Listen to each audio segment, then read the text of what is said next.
Bruins are proud to select from St. Andrews College, Dean Latorno.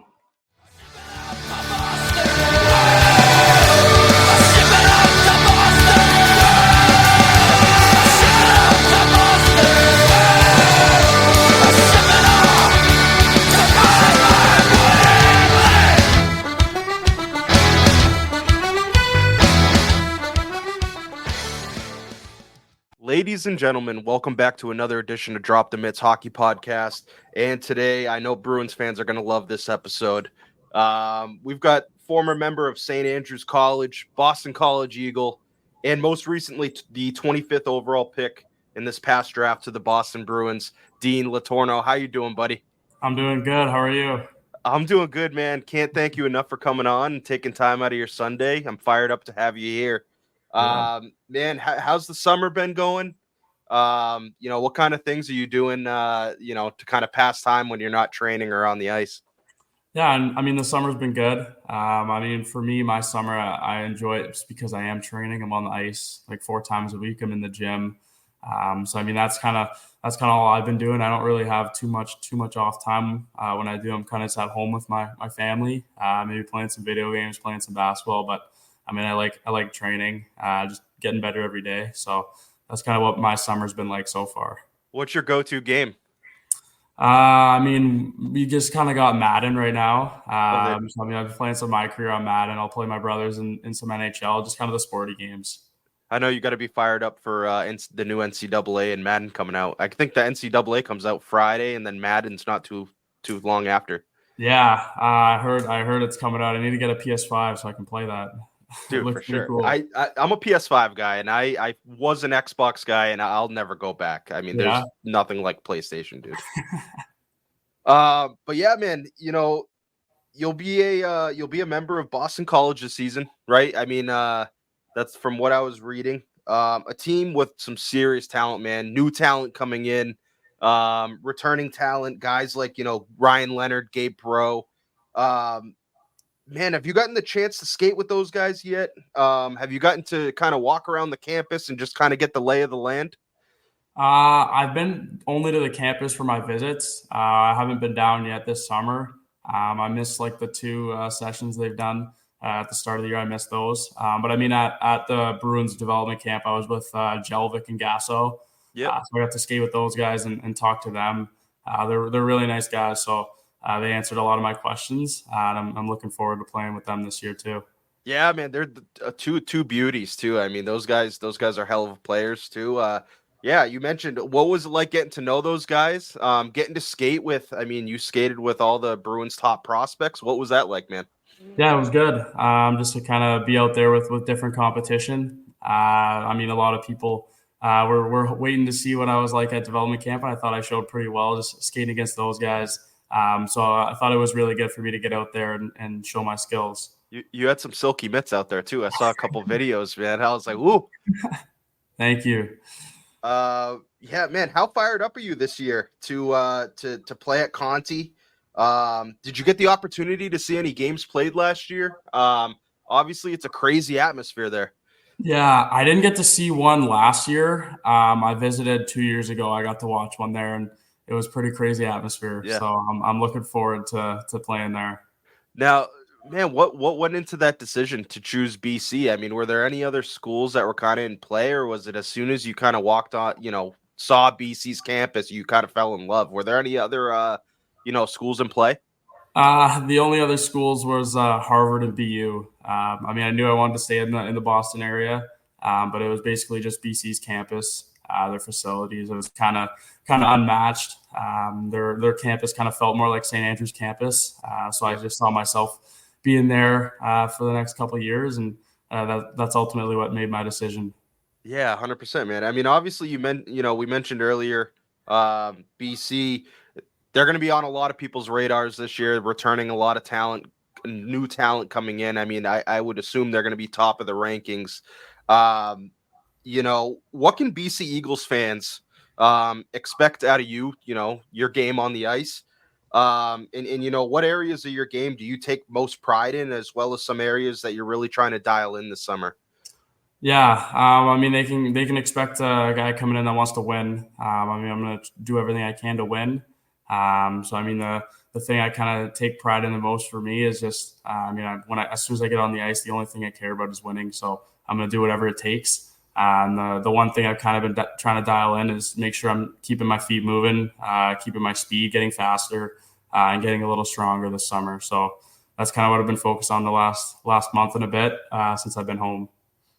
Yeah, man, we'll get into the draft a little bit, later on. But man, your last season, St. Andrews, 127 points in 56 games. I mean, that's outstanding, incredible.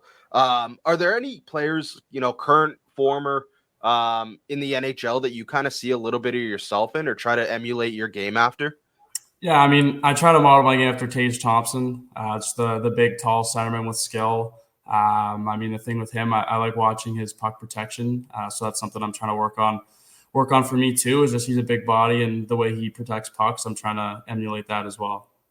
Yeah, dude. I mean, that's a hell of a name too. I mean, he's a pretty good player. 50 goal scorer is pretty good. Hopefully, we can get that out of you and here in Boston. Hopefully, Man, for people who haven't heard of St. Andrews, obviously they're in the prep hockey conference. Man, what was your experience like at St. Andrews? And what did they do for your development? Because again, you kind of came on like super late in the scene. People start watching your tape and just unbelievable skill. You got size. I mean, but what did St. Andrews do for your development to get to this point? yeah. It was kind of just playing in all scenarios. I mean, I got to play 20 minutes a night. I got to play power play, PK, started games, I finished games. So just playing in all different scenarios, playing a lot, getting a lot of reps is kind of what helped me. They allowed me to be creative, try new things. So I mean, those are the kind of reasons why I went back to St. Andrews, and ultimately, it's kind of helped me to get to this point now. So I'm really happy with that decision. Yeah, man. Now we can get into the draft, which was absolutely incredible to watch on TV, man. Man, what was your first impressions? You land in Vegas. Obviously, it's a massive city, buzzing city. What's going through your head, man, when you're in Vegas? Yeah, I mean, kind of as we were landing on the plane, I saw the strip with all the lights, and I was like, "Holy cow! Like this is this is a nice Yeah, place." And then as soon as I stepped off the plane, I felt a heat wave come in. And it's a hot place there in yeah, Vegas. dude. Sweating as soon as I stepped off the plane, but it was a great experience. I mean, it kind of all just came into me at once when the plane landed that I'm finally here at Vegas for the draft.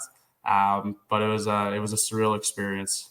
Yeah, dude. I mentioned the Sphere. The whole thing was just crazy. I mean, it was an unreal atmosphere. They did a hell of a job. Yeah. But man, you're with family, friends. Um, you hear your name 25th overall to the Boston Bruins. Obviously, an original six franchise. Story tradition. Um, you're walking up to the stage to get the jersey, shake Commissioner Bettman's hand. What the hell's going through your head, man? Are you shocked that the Bruins, took you? Like, what is going through your mind at that moment? The first thing that kind of like went through my mind was not to fall when I was walking down the stairs. There were some pretty big stairs, so I was hopefully trying not to Yeah, trip and fall. But I mean, just the excitement. I mean, I just kind of looking out in the crowd and seeing everyone there and just having my name called with I mean a great organization and just being in that moment that I mean I've kind of been dreaming about for my whole life was pretty exciting and I just had a rush of emotions going through my head at the time. now, Bruins obviously pick you 25th. Were there any other teams that you really thought were like legitimate, like you were in play for? Or was it really you felt really good about the Bruins and kind of knew that like if I fall to the Bruins, like they're gonna take me? I mean, I felt good about them. There was also Montreal. I knew had a lot of interest in me, Yeah. and then LA. So those were the probably top three that I kind of had my fingers crossed for. But I mean, I got real lucky with the Bruins to be such a great organization. So I'm super happy and pumped to get started with them. Now, during combine time, when you're training and you're kind of going through the interview process, man, how did you feel kind of after the combine? You put up some impressive numbers. Um, and obviously the interview process, like, did you have any bizarre questions or like questions that you kind of walked out of there? You're like, fuck, I should have answered those differently, or like, and any just questions that really made you think? There was one with like Nashville. They asked me if I was to join the military, would I be a sniper, a pilot, or a medic? And I was like, it was my second interview. I was so nervous. I didn't know what to say. And I kind of just like blurted out, I was like sniper. I didn't really give like a good reason why, but I mean, I just said like, cause it's kind of the only one where my life's kind of in my hands. Like I can shoot the other people. I can support my teammates from afar. But then I was kind of thinking about it. I was like, well, I mean, it kind of sounds like I'm supporting my teammates from afar. I might not want to get in. So I don't know. It was kind of a mix of things going on in my mind when I said that. So I kind of was leaving there like, oh, did I say the right thing? Like, I don't know. I gotta be honest. That was kind of the only weird one I got. That is the first time I've ever heard that one. I don't think I've ever heard that before. Yeah, I know. I've heard before the combine. I was like researching like some funny questions some players have heard just to kind of be a little prepared. Never heard that one before. So, Dude, caught me a little off guard. The animal one always gets me because I'll like interview dudes and they'll be like, I don't even know. Like, I'll just like, some of them just said random shit. Like, I forgot. I think it was Zach Benson said he'd be like a golden retriever or something. It's like, dude, that's such a sick answer. But man, yeah, you mentioned in Vegas, you're drafted to an original 6 team. You're finally a Bruin. All the work that you've put in, finally, you kind of that weight lifted off you. Man, what did that celebration look like? I mean, did you just kind of hang out with the family? Did you guys kind of walk around the strip? What did that celebration look like? Yeah, I mean, I kind of just hung out with the family. Went to the Bruins hotel after to meet all the staff and kind of just hang out with them. I got to see my old coaches and everyone that came down to support me. Kind of just hung out with them for a couple hours and then went back to the hotel to shut it down. I was on a flight the next morning to Boston. So. Yeah, that's awesome, man. Did you get the opportunity to speak to any of the current guys on the team? I mean, I talked a little bit like to Brad Marchand. I saw him he was at the rink a couple times, and I talked to him for a bit.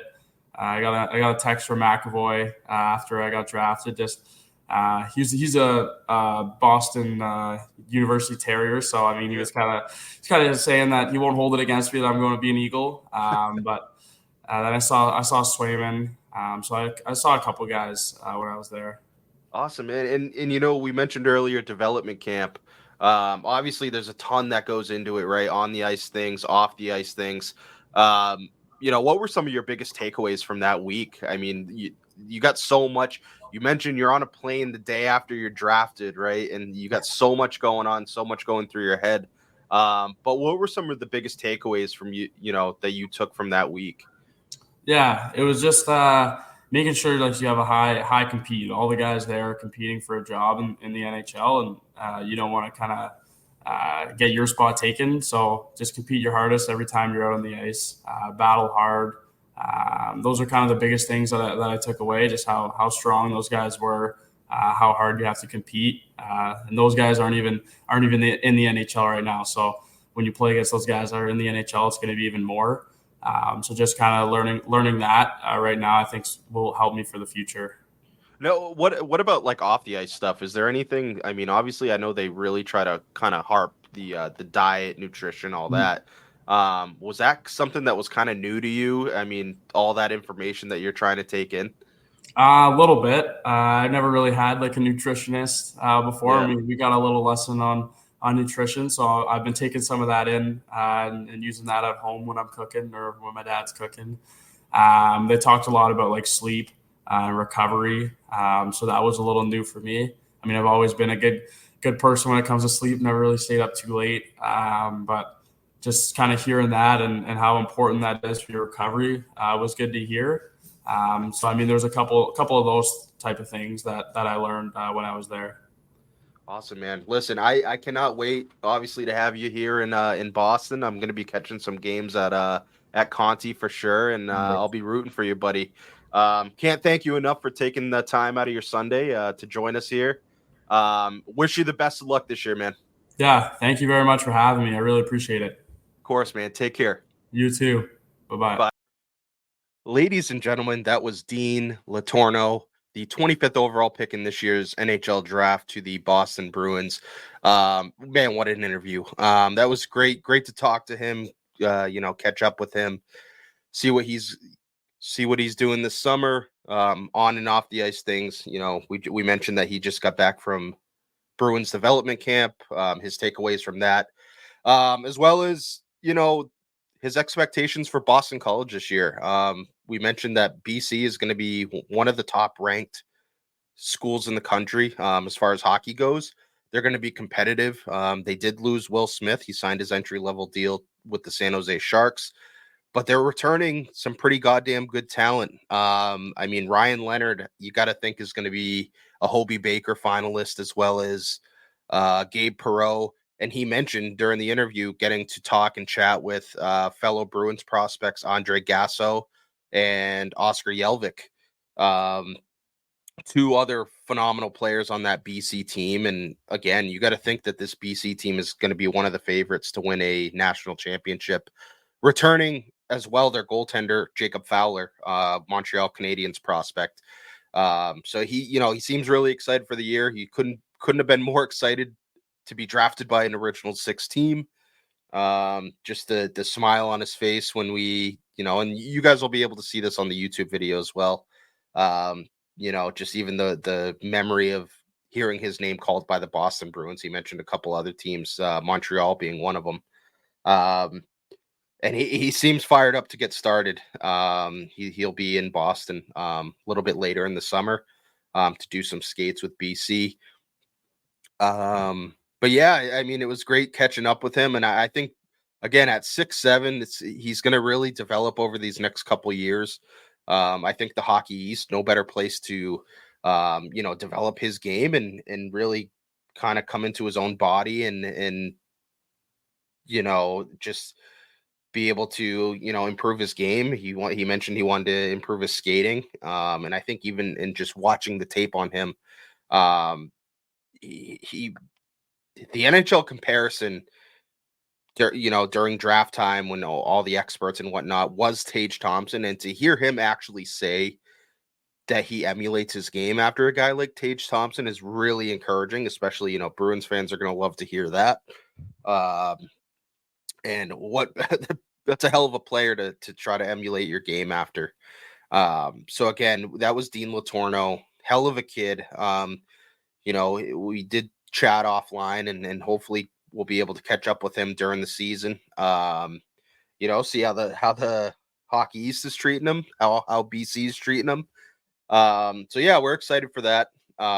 Great kid. So yeah, we're definitely excited for that. We did mention that this has been a kind of a 2-week hiatus. Just kind of the end of the season, just kind of decompress a little bit. We have had a lot happen. Especially, free agency, the draft happened, unbelievable atmosphere at the Sphere. I think the NHL did a hell of a job on that. Just all the graphics and whatnot were super cool. And again, I've been really interested in this Calder Trophy race. It's been crazy to see all these rookies sign their entry level deal. I just feel like we're seeing more and more players sign their entry level deals right away. And it's just an observation that I've made. Again, we saw Macklin Celebrini. He signed his entry level contract on July 6th. Are we going to see Macklin Celebrini first, start off right in the NHL? It's really exciting to see the San Jose team.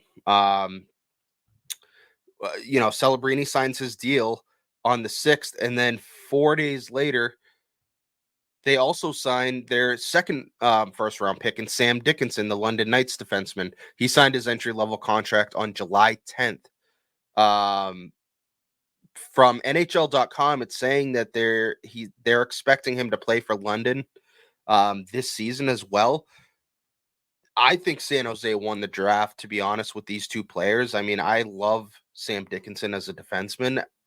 A lot of these other guys, 3 other defensemen went ahead of Sam Dickinson, and Zeev Bouillon went immediately after the pick after to the Minnesota Wild. Sam Dickinson for me was my favorite defenseman coming out of this. And I think San Jose got an absolute steal at 11. You know, the three other guys, Anton Siliev obviously went to New Jersey the pick before. Zane Parik went to Calgary at 9, and then Carter Yakimenchuk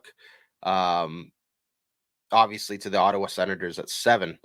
And I just a personal thing. I love Sam Dickinson's game, just his skating ability and everything. Really excited about him, and mentioned he signed his entry level deal. Along with Zane Parik, he also signed his entry level deal on July 5th. He's going to be playing for Saginaw in the OHL again this year.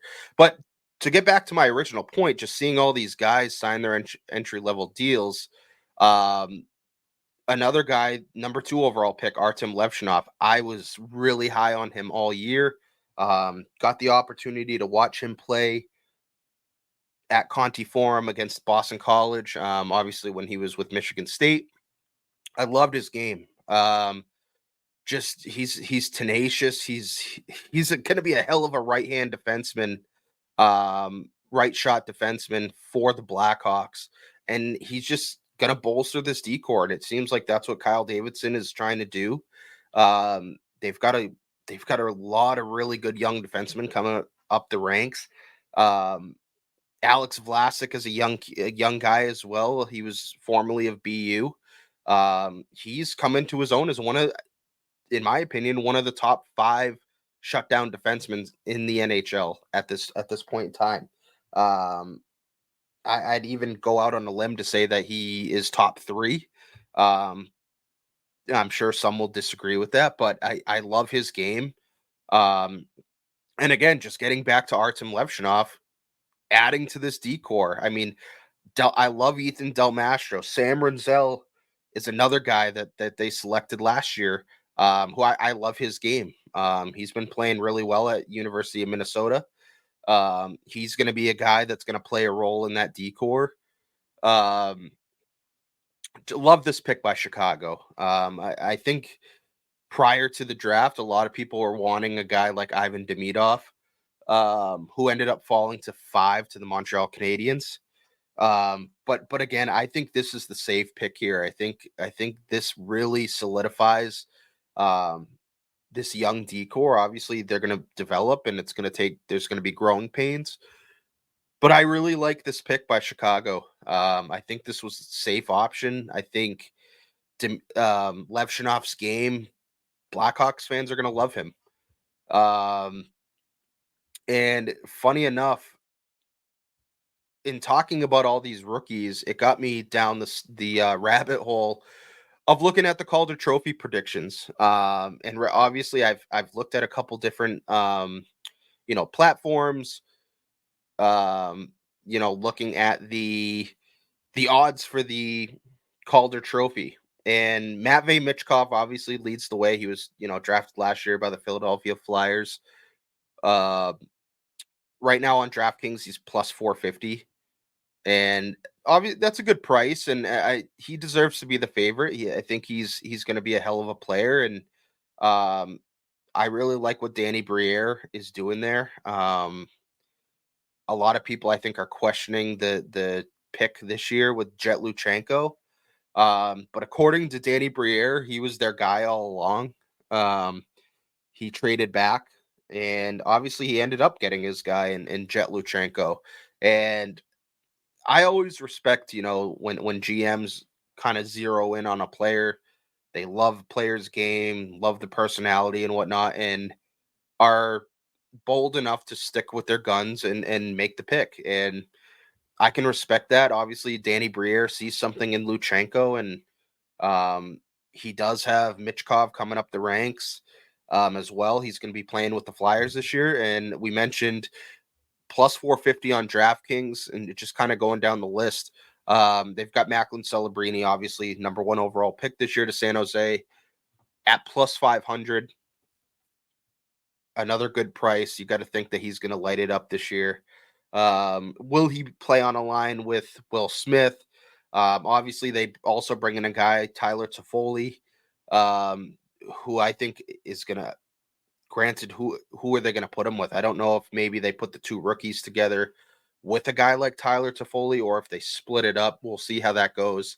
And then the next is Cutter Gauthier at plus 600.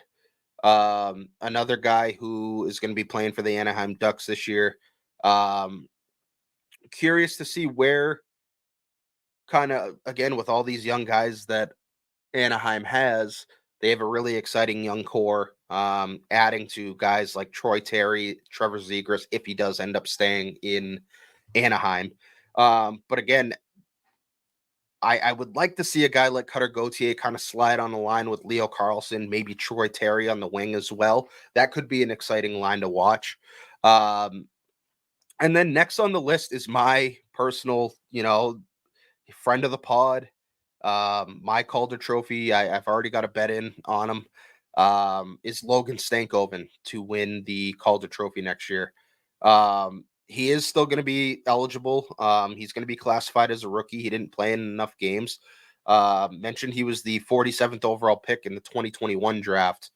And he ended up appearing in 24 regular season games. And in those 24 games, 6 goals, 8 assists, averaged 1440 of ice time. And that's only going to go up, especially with with Joe Pavelski leaving, and you got to think that he's going to get an increased role. He played phenomenal in the playoffs. He had 8 points in 19 games. Obviously, we know that the Dallas Stars reached the Western Conference Final. 21 years old. I would hope that they're going to keep Jamie Benn and Wyatt Johnston and Stank on the same line. I mean, that line was so fun to watch. The chemistry that they had. And especially even now, if you were going to go look at, who might be the best odds. I mean, plus 600, I think, is great value for Stankoven. Dallas is going to be right back in the mix. He's already got chemistry with Wyatt Johnston, who he himself had an incredible playoff run. He's only going to improve. And obviously, Jamie Benn, we know what we're getting out of him. So some other guys on the list that I'll just kind of run down. Dustin Wolf sitting at plus 1,000, obviously of the Calgary Flames.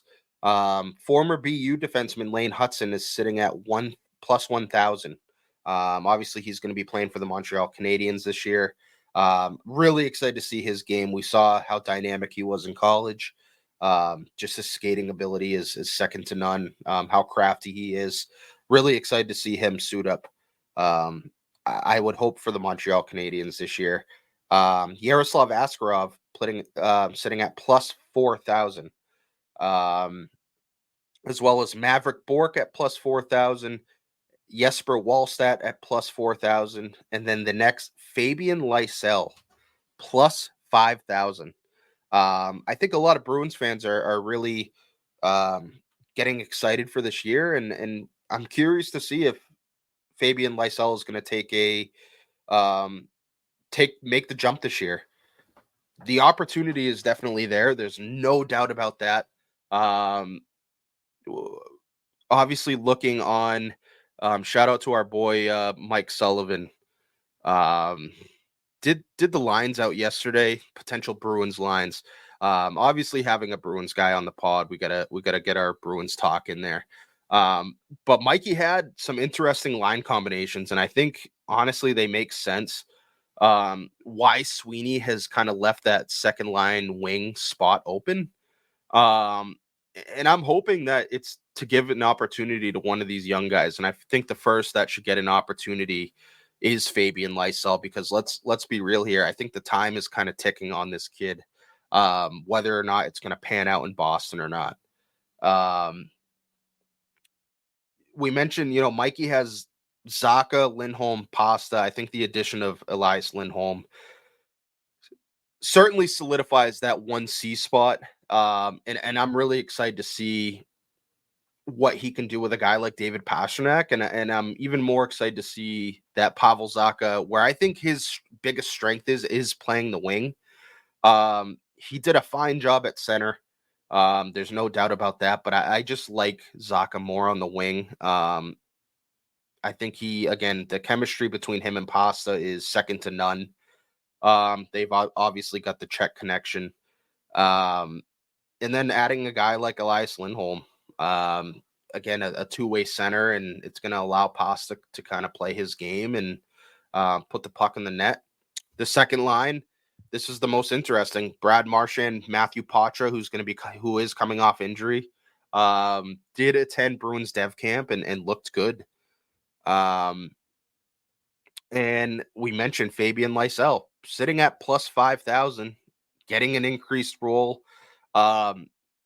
It's funny, this we just got done talking about this Dallas Stars, this Dallas Stars team with all this youth, especially these two young players, Logan Stankoven and Wyatt Johnston. They played on a line with Jamie Benn for the majority of the, while they were up in the NHL. And this is a situation that's honestly kind of reminds me of that. You put guys like Matthew Poitras playing center. He's coming off injury. The time that he was in and did play, he looked phenomenal. And then having a guy like Fabian Lysell slip into that right wing spot and playing with a guy like Brad Marchand, the captain, and a guy that's, been around and has been doing it for quite a long time. I like that combination. I really hope Fabian Lysell can make the jump. I think last year he was dealing with injury, we know. He's a good player. I think he's just been bitten by the injury bug, and I'm really hoping he can make that jump this year. And I like the idea that Mikey had here, sliding him in the right wing spot, having Matthew Poitras play 2C, getting to kind of develop with a guy like Brad Marchand, obviously the captain, guy that won a Stanley Cup, and was a pivotal piece in that cup run. Nonetheless, I love the idea of having those two young bucks with him, and hopefully we see Lysell make that jump. And that's as far as rookie of the year Calder trophy goes. That Fabian Lysell's last at plus 5,000. I like those odds. I mean, that's also a good number. If we start to see, if you want to sprinkle a little on that, I really do hope that he makes the jump this year. The opportunity is certainly there. It's whether or not he executes on that.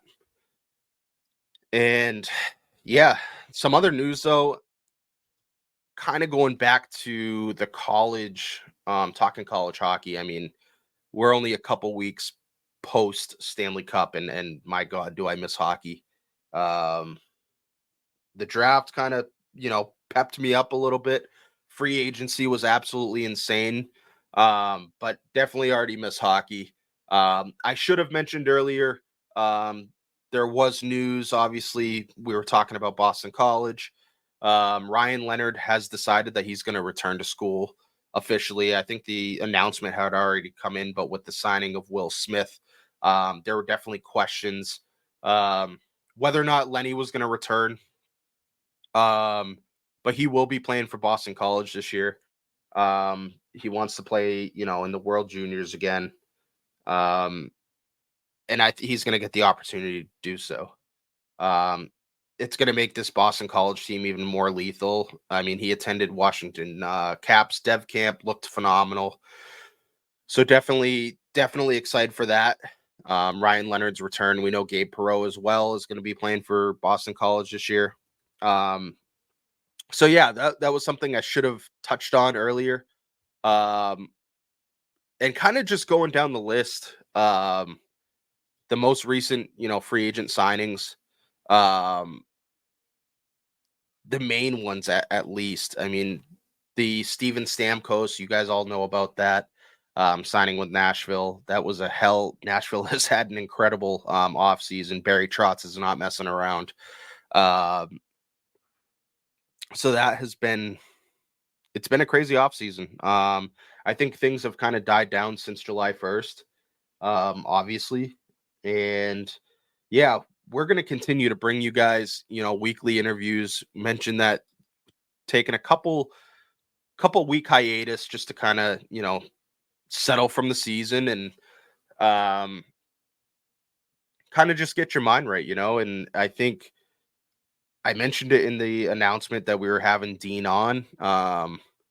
If anyone feels like they need, just a mental reset, I absolutely recommend that you take that and take care of yourself, obviously. And sometimes all it takes is, a couple weeks and get back on the saddle. And like I mentioned, we're back here. Going to be doing some fun segments, and definitely we want to hear from you guys as well. Things you guys want to hear, people that you want to hear from, different, we love seeing the rankings. We know our friend Mike Bartner, he does a ton of those. We want to get into doing that as well. Just kind of predictions for the season, because as we get deep into the off season, we know that it does get a bit boring and talking about the same things. And again, we have some good interviews lined up.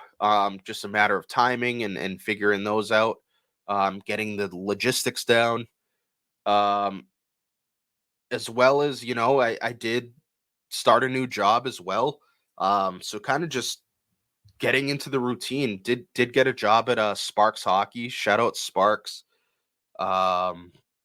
It's been incredible working there so far. I mean, such a great organization, great people there. So just kind of getting into the routine of doing this as well.